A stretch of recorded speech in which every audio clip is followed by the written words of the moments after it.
Let your presence, Lord, permeate this atmosphere today. Let your presence be rich today. Let your presence be felt today.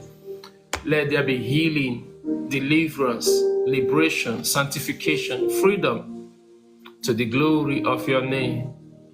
To the glory of your name. Okay, Lord, I ask that you teach your word yourself. Let people not see me. Let them hear the Spirit of the Lord. Let them hear the voice of the Almighty. Let them hear the voice of the Almighty.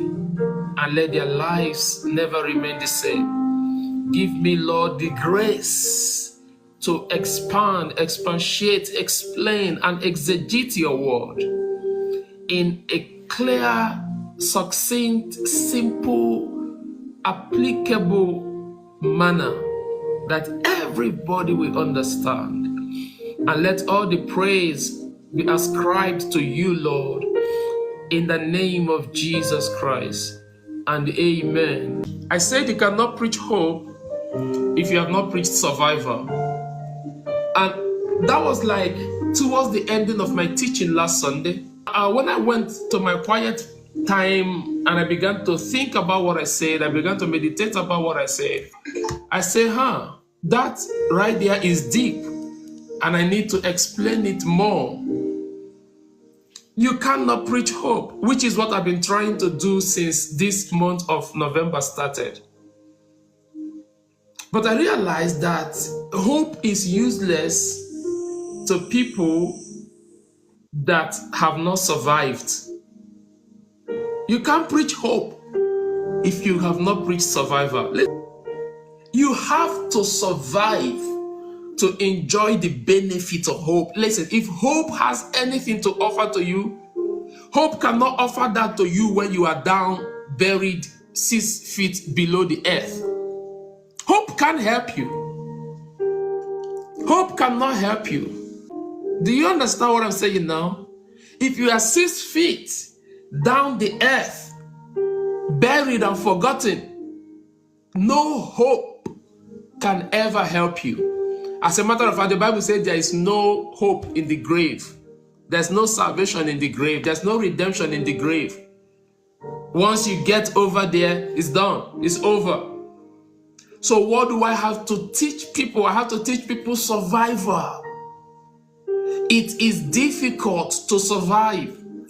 You have to be able to learn how to survive. The devil's greatest goal is to get you to the point where you are not able to draw breath. Because once that happens, then hope is useless. But then again, hope is very powerful. Hope is that which keeps you going, even when you don't have a reason to go. Hope is that which keeps you alive, even when everything around you is saying, end it. Hope is that when you anchor on it, your survival is possible. But how do I survive? Pastor, how do I survive? What I'm going through is crazy. What I'm going through is crazy. How do I survive? How can I come over to the other side? You don't know what it is I'm dealing with. Yes, I might not know what you're dealing with, but this is what I know. Listen to what I know. I know that the reason you are dealing with those things is for breath to be seized from your nostrils. The devil's greatest attack is to seize breath from your nostrils. John chapter 10 verse 10. The enemy comes to steal. So the first question I want to answer is, what does he steal? Now, he graduates from stealing to killing, right? All right? Then he graduates from killing to destruction. That is the 3 agenda of the devil: to steal, to unalive you, and to destroy you. Now, when you come to destruction, that actually means he's successfully getting you to share residence eternally with him in hell. That is destruction. That's why the Bible said, do not be afraid of he who can destroy your body, but he who can destroy your soul in hell. Do you understand what I'm saying? His greatest attack is to get you over there. where there's no redemption for you, because there's no salvation in the grave. Where there's no redemption for you, where there's no salvation for you, where there's no freedom. That is what destruction means. So he comes to kill, he comes to steal, and he comes to destroy. That destroy is if he's able to get you in hell. But that kill is not a figure of speech. It's an actual matter, like he wants you gone.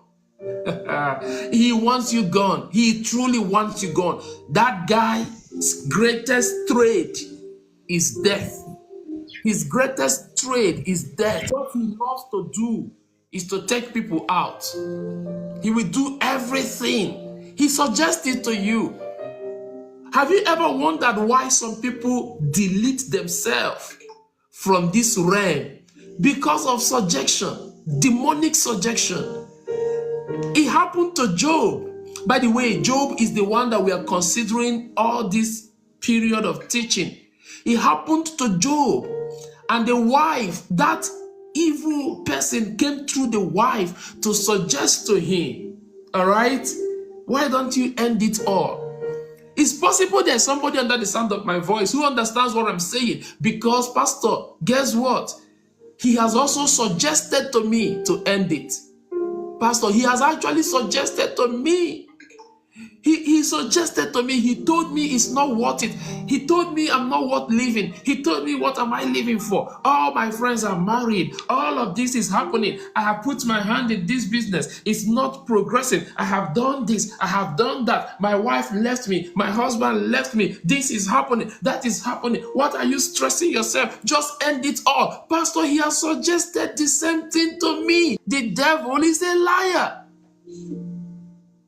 The devil is a liar. That's what you do to him when he comes suggesting all this craziness. You are a liar. If you are telling me to end it, it's because I shouldn't end it. Listen, oh, glory to God. Hear this. Take note if you're taking note. Always do the opposite of what the devil is suggesting. That's what just came to my spirit. Why? Because he is a liar. There's nothing that he is saying that is true. If he says, I will finish you, he cannot. He does not have what it takes to finish you. If he says you will die, no, you will not. He does not have what it takes to take you out of this realm. He does not have what it takes to take you out of this realm. You know, we live in a world where they are looking for scientific name to cause situation. Yeah. Today's world, you better be careful. There was a man in the Bible who lived in the tomb. You know what today's world we call it? The medical science, the medical innovation and invention of today. They will say the man has a mental situation. Rightfully so, he has a mental situation. His mental situation was so bad that he also heard voices. You know what the voices suggested for him to do? Take sharp objects and cut your skin. That man was doing it in the Bible. That man, watch this, lived amongst the dead. Apparently, the voice also said to him, go and live in the cemetery. He lived among the dead. He actually did live among the dead. But Jesus was with his disciples. Watch this, family. Jesus was with his disciples on the other side of the shore. And Jesus said to his disciples, we need to go over. And the disciples said, what are you going over to? He said, we need to cross over.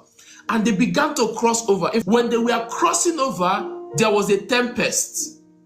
There was a tempest. When they were crossing over, there was a tempest. There was, what do you want to call it? There was a storm. There was a storm when they were crossing over. And that storm was so heavy that the disciples got scared that they were going to drown. And you wonder, why was there a big storm? Because somebody's miracle is about to happen. Let me tell you something. When you see your storm getting so heavy, it's because your miracle is close. The disciples didn't know why there was a storm. They didn't know why there was a storm. They didn't know why they were attacked. But that storm was because of somebody. Come on, family, there is somebody on the other side that is dealing with what people will call mental sickness. Did you hear the name? Scientific name, mental sickness. Hearing voices, hallucination. That's a scientific name. But what is the root of mental sickness? What is the root of hearing voices? What is the root of hallucination? When Jesus came over, that man came and worshipped him. And I actually applauded the man. And I applauded a man who had a mental situation.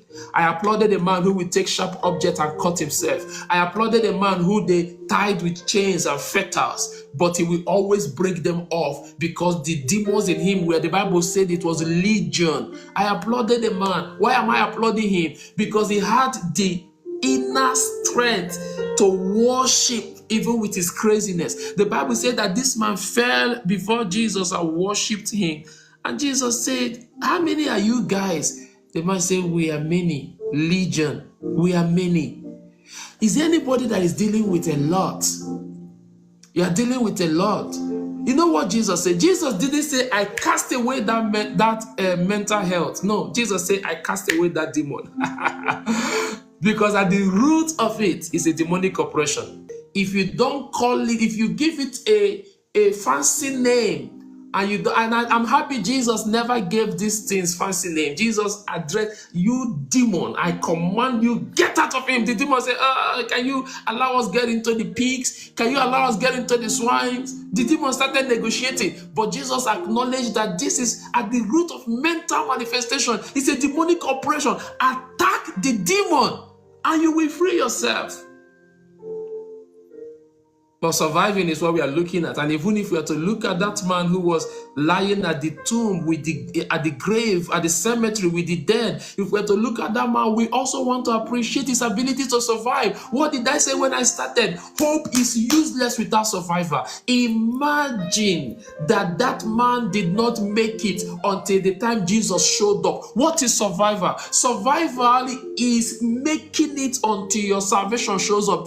I need somebody who is hearing me to decide within himself or herself that I will make it until that light they keep talking about, that is at the end of the tunnel. I know I am still at the level in the tunnel where there is so much darkness, but I will keep moving. If I will have to run, I will run. If I will have to walk, I will walk. If I have to crawl, I will crawl. Whatever it takes, I will stay on until I see this light that is waiting for me at the end of the tunnel. That is survival. Ability to stay until your salvation shows up. Remember, the man will take sharp objects and cut himself. And I kept wondering, this man bled but didn't bleed out. That is survivor. Survivor is, even though I'm bleeding, I'm not gonna bleed out. Come on. Who is under the sound of my voice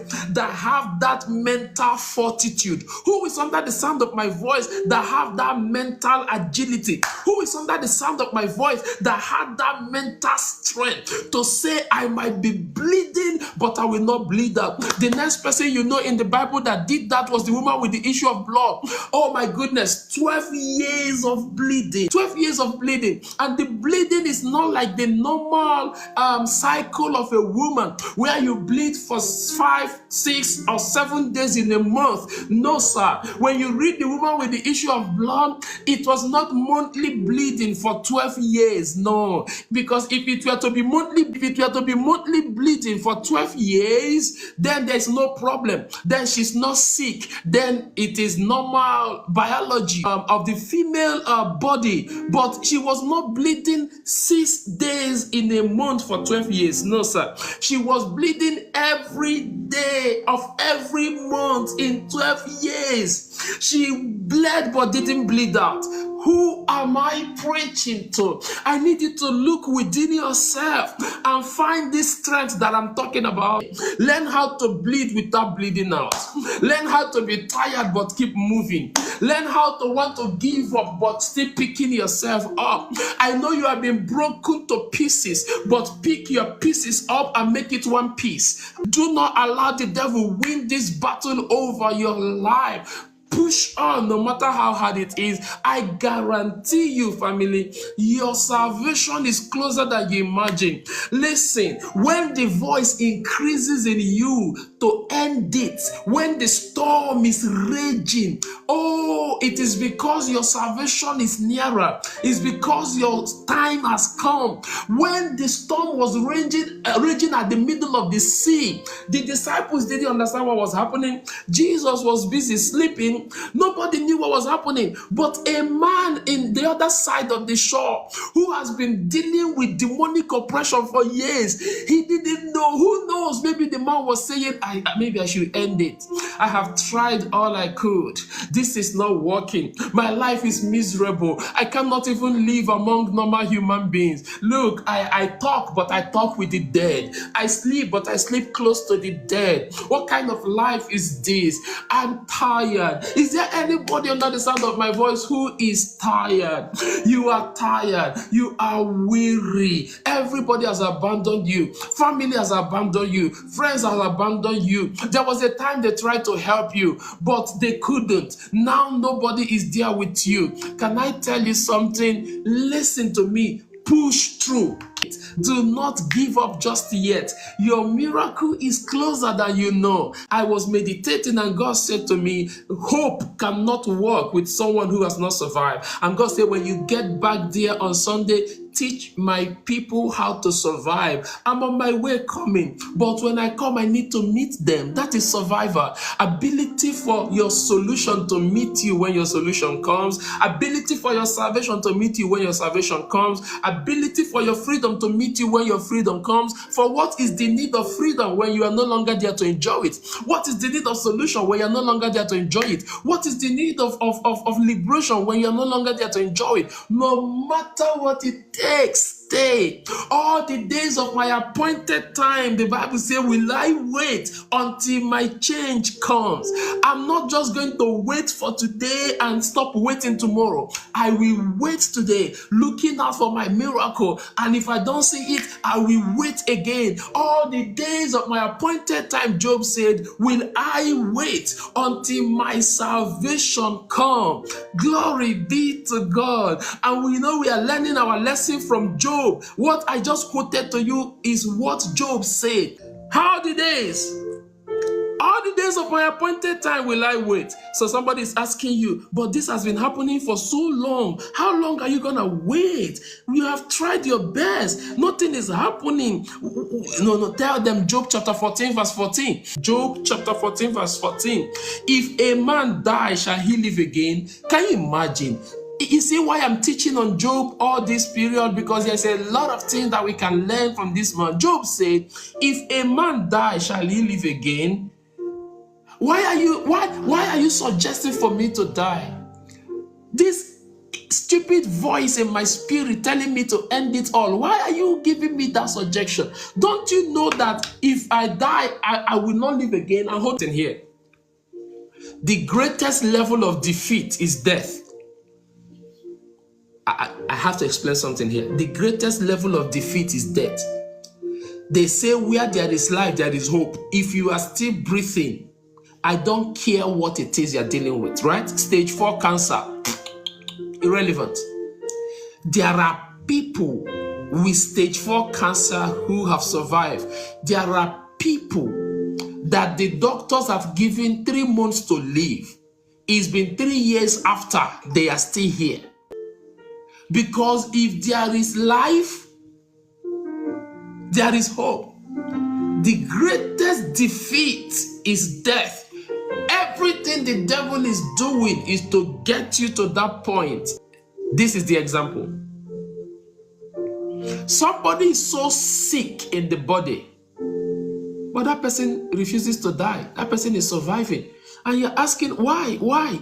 And it happens that the person has an inner resolution. The person is resolute in the inside that no matter the nature of this sickness, I will make it. But then again, there's somebody healthy. They rushed this healthy person to the hospital. And as a doctor, you've drawn blood, you have done blood work. As a doctor, you have checked the vital signs, you have checked this person out. Nothing is wrong. Like, this person is okay. Clinically speaking, this person is good. This person is great. By the way, the person who is great is the one that you came to work the next day and they're telling you is dead. What do you mean dead? The next neighbor who is on the other hospital bed has a stage 4 cancer, has been given 3 months. That 3 months was 3 months ago to die. The 3 months came to pass. He has lived for another 3 months. What is the difference with this one with a license of death and this one that looks alive? How come the one who looks alive is dead and the one who everybody suspects to die is still living? It's called hope. It is called hope. That's why the Bible said, even though our outward man perishes, our inward man is being renewed day by day.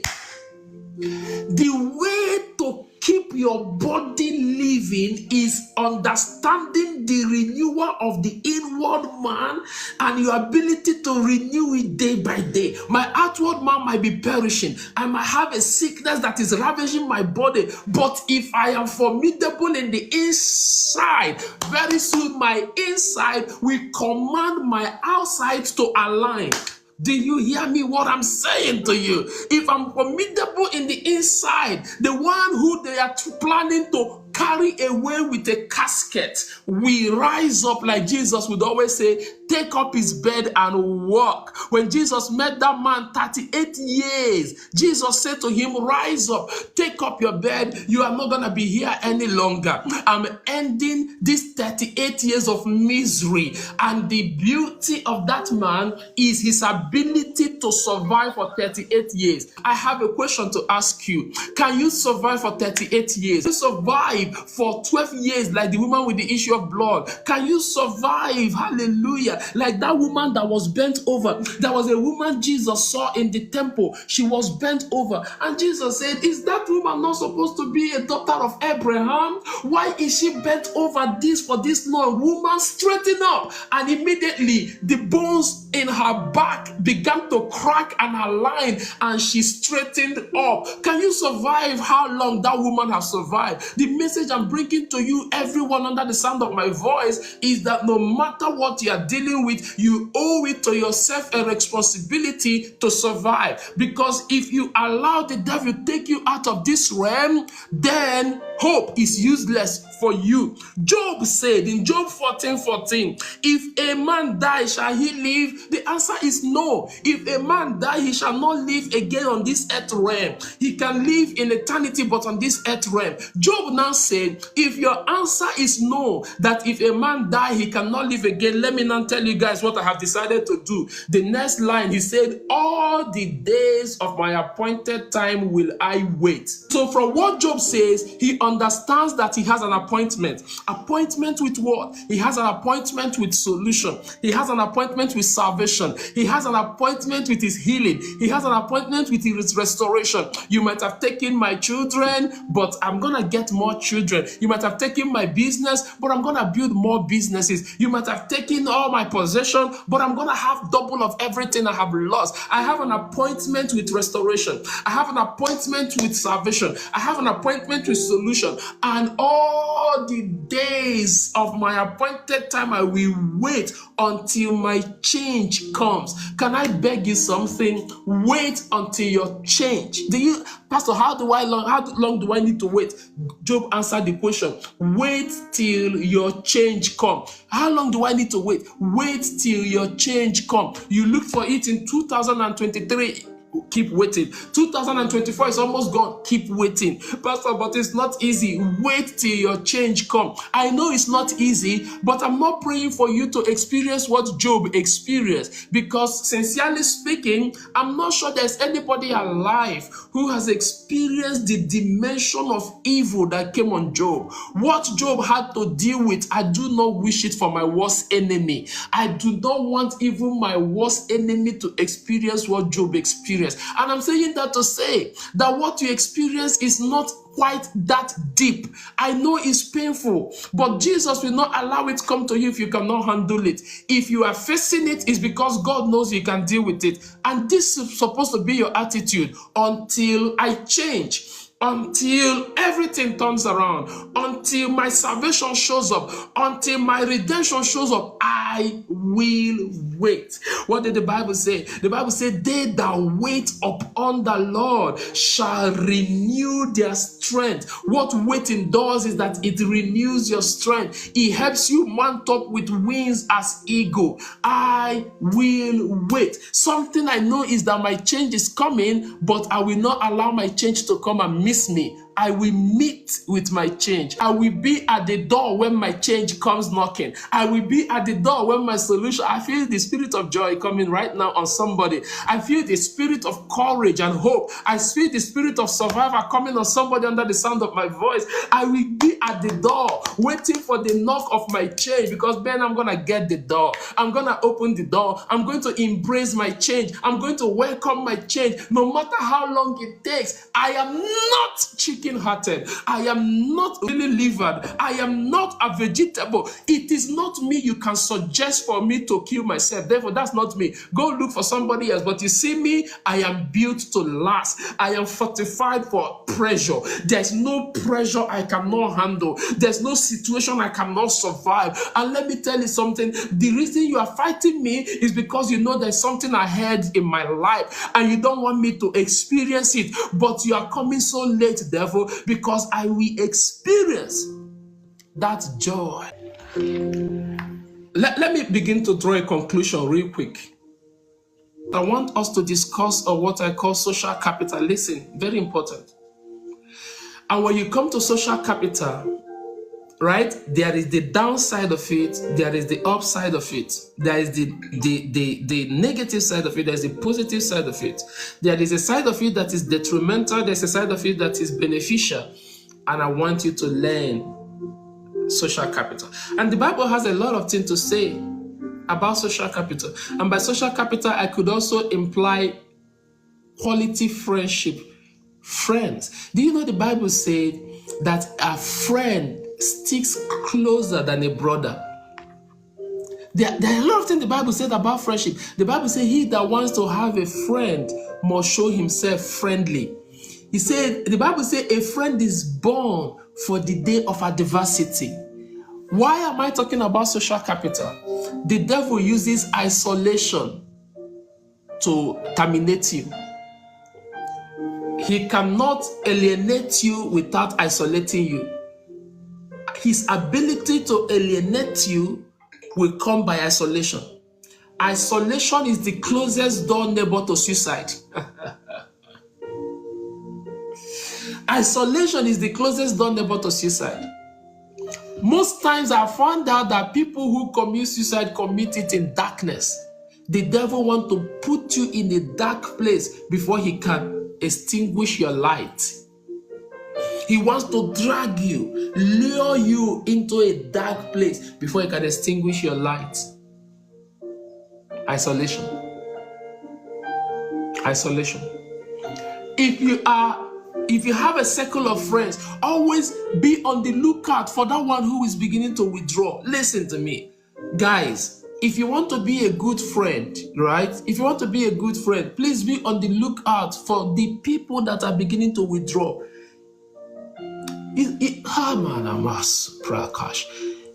Don't take it for granted that your friends are withdrawing. Your friend who always likes to talk to you, your friend who wants to talk to you, your friend who likes to hang out, your friend who is full of life, your friend who is very energetic, all of a sudden he is beginning to withdraw, she's beginning to withdraw. Please fight against withdrawal. Don't have that mindset. Does it matter if he doesn't want to be my friend? That's okay. Must we be friends? If he doesn't want to be my friend, okay. It could be more than what you're saying. He or she could be dealing with more. Isolation is a weapon in the hand of the devil. Isolation is a weapon in the hand of the devil. I surrender.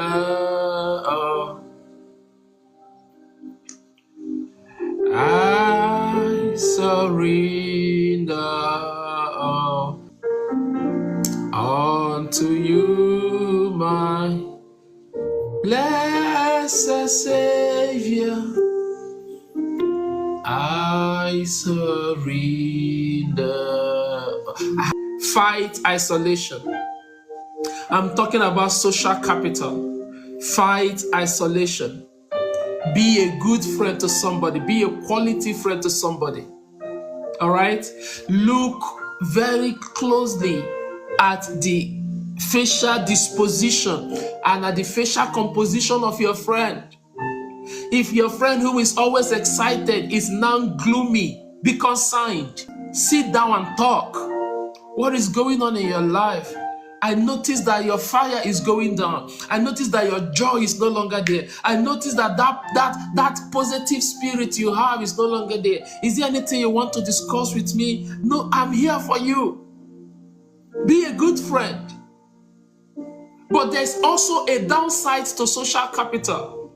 There's a downside to friendship. People that you tell your matter and then you hear it on the altar.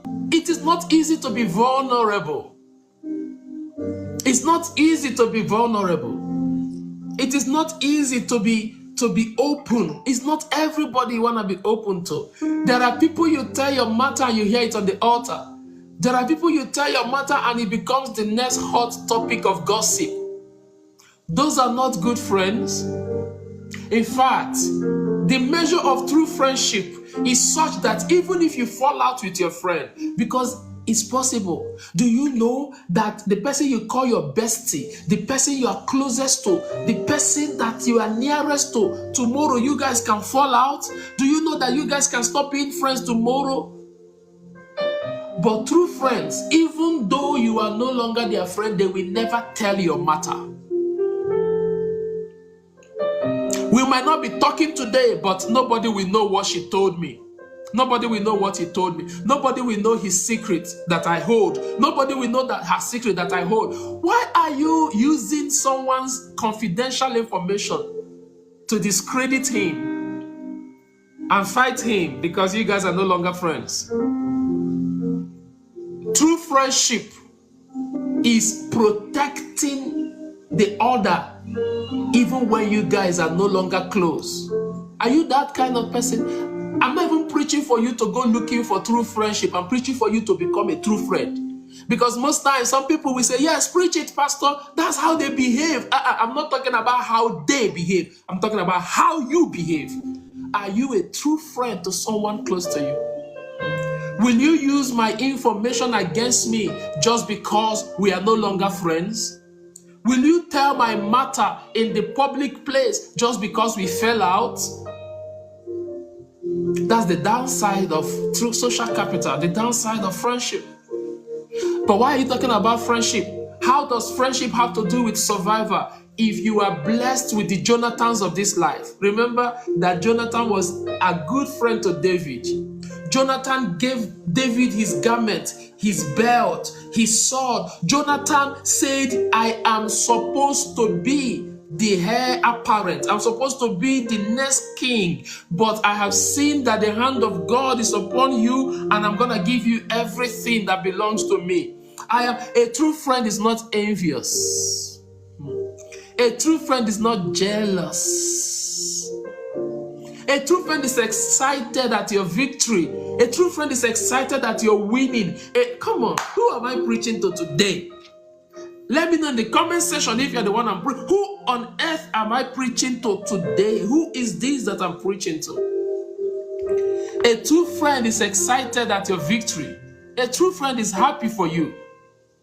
A true friend is not envious of you, not jealous of you. He's happy for you. Are you, I wanted to ask, do you have such friends? More powerful question to ask is, are you such friend? Are you such a friend to somebody? Job, who has been influencing our discussion for many days now, survived by friendship. And today, as I conclude, the Bible says that when Job prayed for his friends, God turned his story around. Did you hear that? When he prayed for his friends, God turned his story around. Some of those friends were not good to him. Let me start from Job chapter 32. In Job chapter 32, Job was pretty much accused by some of his friends as being self-righteous. How can you say that to somebody who has gone through a lot? But that's what some of his friends told him. Say you are self-righteous. But there is a friend of his called Elihu. There's a friend of his called Elihu. And Elihu happened to be the youngest among all the friends that gathered and sat around Job. Now, as the youngest, he was being cordial and respectful to the big ones, to the senior ones, to the elderly ones. So he kept mute. He didn't speak. He couldn't have spoken when the elderly ones are still speaking. But when he listened to what they were saying, Elihu was disappointed in his heart. Elihu looked at what they said and he said, you guys don't have anything to offer Job. Now I'm going to read. So these three men ceased answering Job because he was righteous in his own eyes. I told you they accused Job. They accused Job of self-righteousness. Then the wrath of Elihu rose up against them. His wrath was aroused. Why are you guys not helping our friend? I'm reading Job chapter 32, verse 3. Also, against his three friends, his wrath was aroused because he had found no answer in them. They have found no answer. They have found no answer, and yet they condemned Job. He said, I have listened to you guys. I didn't see no solution in what you guys are saying, but you guys are busy condemning Job. Now, because they were years older than he had waited for them to speak. And when he saw that there was no answer in the mouth of these three men, he was aroused with anger. He said, I am young in years, and you are very old. Therefore, I was afraid, and I dare not declare my opinion to you. I said, age should speak. You guys are senior to me, so you guys should go ahead and speak. A multitude of years should teach wisdom. But I was hearing to see you guys talk about wisdom. I was hearing to see you guys encourage our friend. But there is a spirit in man. Elihu said, I have found out that it's not by age or by wisdom. It's by the Spirit of God. He said there is a spirit in man. Hallelujah. There is a spirit in man, and the breath of the Almighty gives him understanding. Elihu said in verse 9, great men are not always wise, nor do the aged always understand justice. What was he trying to say? He was trying to say to them, the way you guys are talking to our friend is not the way you should talk to our friends. He continued to speak to Job chapter 33, and that's where I'm ending it. Job chapter 33. He now started speaking again. He said, but please, Job. He was talking to Job. He said, Job, hear my speech. You have listened to all these guys before now. I want you to hear me, sir. Hear me, Job. Hear my speech now. And listen to all my words. Now I open my mouth. My tongue speaks in my mouth. My words come from upright heart. He was telling Job, what I'm about to say to you now, there's no bias. I'm not biased. There's no prejudice. There's no bias. There's no prejudice. I'm speaking from an upright heart. My lips utter pure knowledge. The Spirit of God has made me, and the breath of the Almighty gives me life. All right? I'm speaking. I'm going to speak what God wants you to hear, Job. Listen to me. I pray that you have a friend. Even if you're in a circle of friends who are hateful, oh boy, and there are friends who are hateful and bitter and jealous against you. But I pray that you have one friend who can hear the voice of God and speak to you to encourage you in your downtime. Elihu said, set your words in order before me. Take your stand. Truly, I am as your spokesman before God. Can you imagine? I am God's mouthpiece. That's what he said. I'm God's mouthpiece. I also have been formed out of clay, Job. God formed me out of clay. Surely, no fear of me will terrify you, nor will my hand be heavy on you. I won't come hard on you. I won't speak like the others. I won't accuse you of self-righteousness. Surely you have spoken in my hearing, and I have heard the word of your word, saying, I am pure without transgression. I am innocent, and there's no iniquity in me. Maybe that's why other people said he was self-righteous. Yeah, but Job was saying, I didn't commit any sin. Why is this thing happening to me? He was trying to state his position, and they called it self-righteousness. Verse 10, yet he finds occasion against me. He counts me as his enemy. He puts feet in the stock. He watches all my path. Look, in this you are not righteous. I will answer you. So he began to tell Job, don't approach God with self-righteousness. You are not righteous. All of us have sinned. Isn't that what the Bible said? For all have sinned, have come short of the glory of God. The Bible said there is none righteous, no, not one. He was telling Job, if you want to win, acknowledge that you are a sinner. That's when God will help you. Acknowledge that you are not innocent. He said, for God is greater than man. Why do you contend with him, Job? For he does not give an account of any of his word. For God may speak in one way or in another, yet man does not perceive it. Man does not understand what God is doing. In a dream, in a vision of the night, when deep sleep falls upon men, while slumbering on the bed, then he opens the ears of men and sees their instruction in order to turn man from his deed. What God is trying to do, Job, is to turn you from your ways, from your deed, and he conceals pride from man. He keeps back his soul from the pit and his life from perishing by the sword. Man is also chastened with pain in his bed. Elihu said to Job, I see you, my friend. You have boils all over your body. Pain oh God. Have you seen people who are bedridden and they've laid on the hospital bed so much that they've started developing sores in their back? Job, I know it's too much what you're dealing with. I know it's too much, but I want to tell you who I am to you. I want to tell you the kind of friend I am to you, Job. I want you to listen to me. He said to Job in verse 19 of Job chapter 33, man is also chastened with pain on his bed. I feel your pain, Job. I feel your pain. And with strong pain in many of his bones. And I know that your pain runs so deep even into your bones. So that his life abhors bread. Job, I know that you have lost appetite.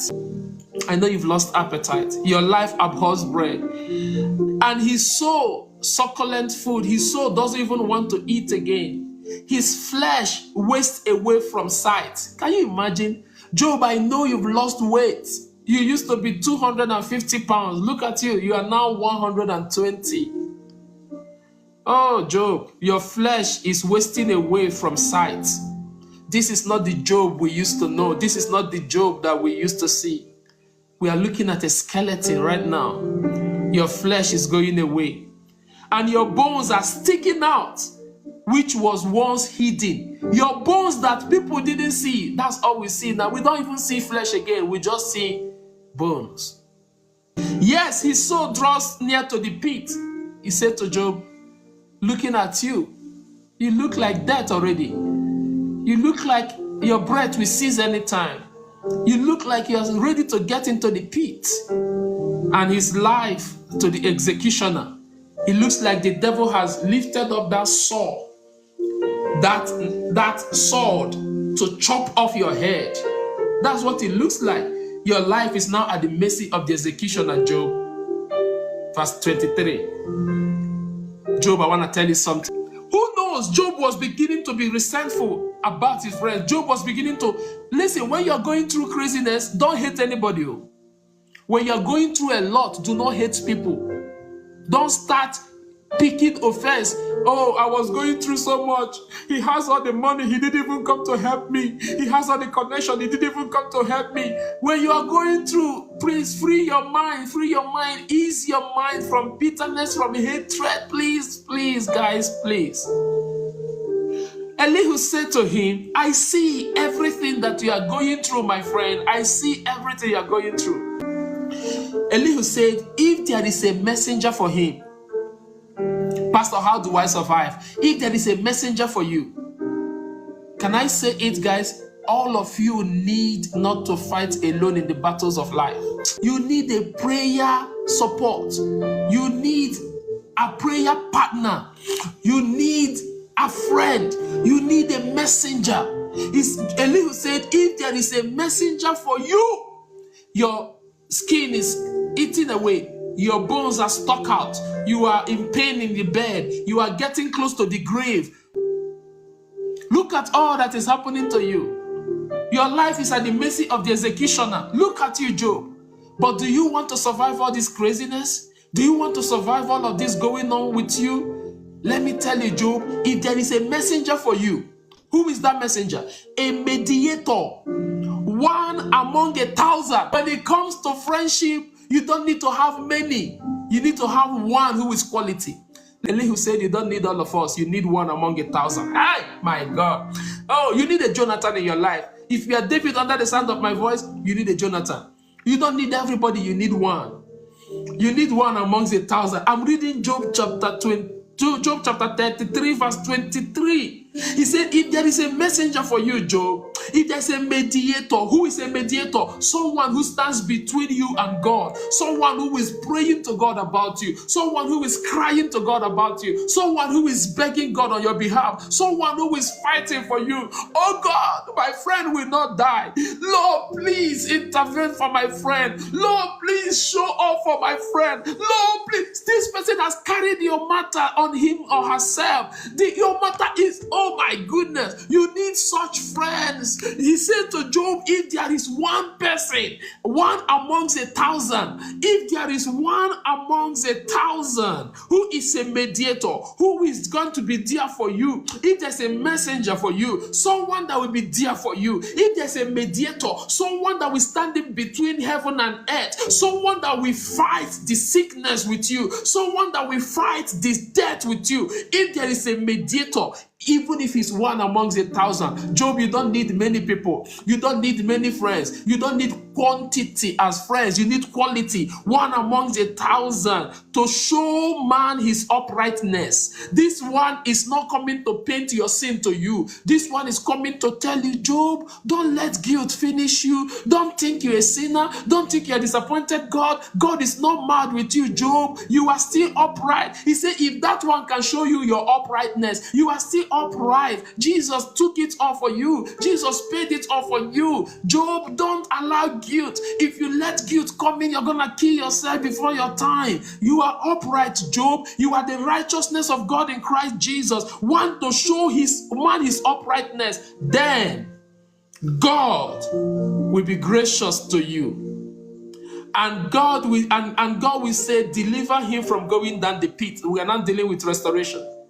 We are not dealing with the power of social capital to survive your craziness, to survive your adversity, to survive your pain. Who is your friend? Who is the Elihu in your life? He said, if there is one, then he is gracious to him. God will be gracious to you. And God will say, deliver him from going down the pit. I have found a ransom. Why is God showing up for you? Because I have found a ransom. I have found someone who stood by him. I have found someone who stood by him. I have found a ransom. I made a picture for this production and I put a baby. Can you guys see? I made a picture and I put a baby. Why did I put a baby? I was trying to make a design for today's teaching and I put a baby. You're about to know why I put a baby there. Remember that Job's skin has eaten away. Remember that Job's bone has stuck out. Remember that Job was in pain. It was like somebody dealing with full-fledged AIDS. You know HIV and AIDS? You know how AIDS will, eat up your skin and bring out your bone.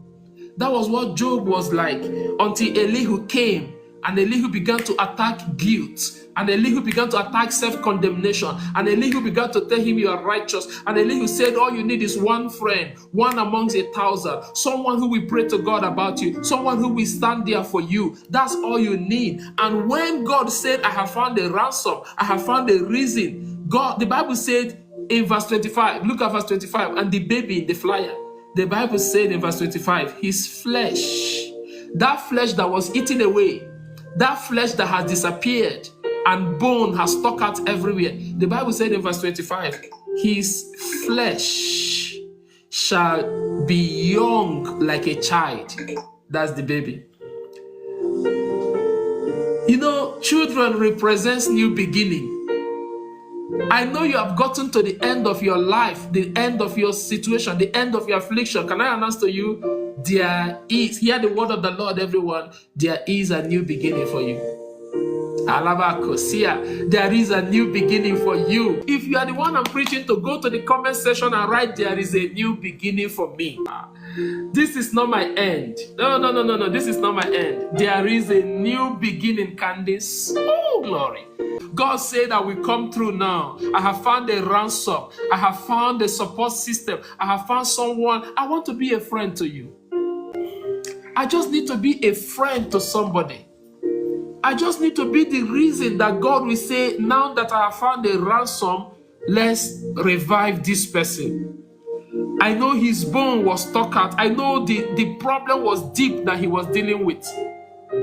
But now that there is someone who is showing him his righteousness, that was what Elihu did. Job, I need to show you your righteousness. I need you to know you are still upright. I need you to know that God has not abandoned you. I need you to know you are not alone. I need you to know you just need one friend, one amongst 1,000, someone that can stand with you. And God will say, okay, now that you are here. Job chapter 33 verse 25. I'll read it one more time as I close. His flesh shall be fresher. No, let me leave Job alone. Let me talk to you. Your flesh shall be fresher. It's not necessarily your body, right? It's not necessarily your body. It can deal with your business. It can deal with your relationship. It can deal with your finances. Your flesh can be fresher. You see that your flesh that have been eaten away, that business that have been eaten away, that company that have collapsed, that ministry that has folded. You see that money that has vanished, your flesh shall be fresher. I need you to look at that baby. I need you to see hope. I need you to see new beginning. I need you to see what God is about to do for you. I need you to see freshness. Your flesh shall be fresher. I prophesy to somebody under the sound of my voice. Freshness is coming your way. Freshness. Every dryness, every dry situation, every abandoned situation is turning into fleshness. You are coming out of isolation. Stop isolating your friend. Believe God for one true friend. Your flesh shall be fresher than that of a baby. He said his flesh shall be fresher than a child. He shall return to the days of his youth. Remember that this is someone that is close to the pit. You guys remember we read it in verse 23, verse 23. He's close to the pit. He was close to the pit. He was close to the pit. Remember that this is someone who has already submitted his head for the executioner with the knife of the executioner lifted up. Remember that's who he is. Remember that who he is. But now, his flesh is fresher. Now in verse 25, he's returning to the days of his youth. He shall pray unto God, and he will be favorable unto him. Verse 26, he shall see his face with joy, for he will render unto man his righteousness. Let me end there. My time is far gone, and this is where I'm bringing it to an end. You need social capital. Just one person that will stand for you. And I want you to be that one person for another. This is how I want to conclude this. Please stop looking for why is this and happen. Who knows what Job did? Please. Do you know there was a man born blind in the Bible? There was a man born blind in the Bible. Do you know what people had to say about the man? They were asking Jesus, Jesus, who sinned? Who sinned that this man was born blind? Was it the man? Was it his parents? What did he do? Everything must not be because of what somebody did. Stop the condemnation. Stop the guilt. Stop the shaming. Stop shaming people. Stop shaming people. Stop with the condemnation. Stop with the guilt. That's not what true friendship is. That's not what true friendship is. Stop with the guilt. Stop with the condemnation. Stop the gossip. Stop shaming people. Stop. That was the approach that Elihu took. Remember, there were 3 friends of Job who really talked down on Job. There were 3 friends of Job who depressed Job. They were accusing Job of self-righteousness. They really didn't help Job. Elihu was the youngest amongst them. Elihu said, I kept quiet because you guys are my senior. I allowed you guys speak. But now I have found out that wisdom is not by age. Wisdom is not by age. In fact, let me tell you guys something. There is a spirit in man. There is a spirit in me. And the inspiration of the Almighty has given me understanding. I want to speak to my friend Job. And Elihu was talking about Job's righteousness. He wasn't talking about Job's condemnation. He wasn't talking about Job's guilt. He was talking about Job's righteousness. If there is someone to stand by you, even if it's one amongst 1,000, there will be a restoration. Don't go into isolation when there's restoration for you. You need a friend. You tell somebody something in the secret. You have seen your life in the open. That's not the friend you need. You need a friend who can hold your secret even when you guys fall out of friendship. You need a friend who can protect you even when he has or she has reasons to expose you. You need a friend that will pray for you. Elihu said, if there is a mediator, who is a mediator? Someone who will stand in the gap and pray for you. Oh Lord. Someone who will stand in the gap and pray for you. Someone who will hold the horn of the altar. Do you have a friend who can fast for you? Do you have a friend who can fast for you? Do you have a friend who can undertake a fast, undergo a fast, just to fight with you? This friend of yours is fasting, fighting for you. This friend of yours is fasting, denying himself or herself food, crying in the place of prayer. You are not related by blood. Oh, you need a true friend, a mediator. If God blesses you with such a person, there's no challenge you will not recover from. I want you to listen to this music. I've been spared by so many prayers.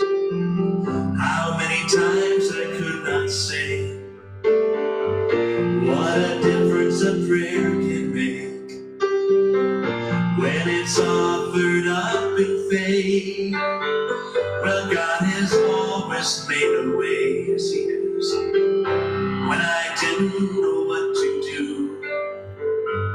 just when I needed a miracle. That's when your prayers broke through. Somebody's praying for me. Somebody's knocking on heaven's door. Somebody's praying for me. Oh yes. Somebody's lifting me up to the Lord. I knew it had to be somebody down on their knees.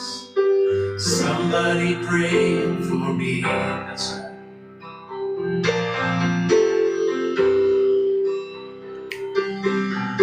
Now I know that friend was you. You were the gift God gave me. 'Cause when you prayed, His love broke through. It was your prayer that saved me. So thank you for praying for me. Thank you. Thank you for knocking on heaven's door. Thank you for praying for me. Thank you for lifting me up to the Lord. Now I can clearly see that you were the one on your knees. So thank you for praying for me. Thank you for praying. Somebody's praying for me. Oh, yes. Somebody's knocking on heaven's door. Somebody's praying for me. Somebody's lifting me up to the Lord. I knew it had to be somebody down on their knees. Somebody praying for me.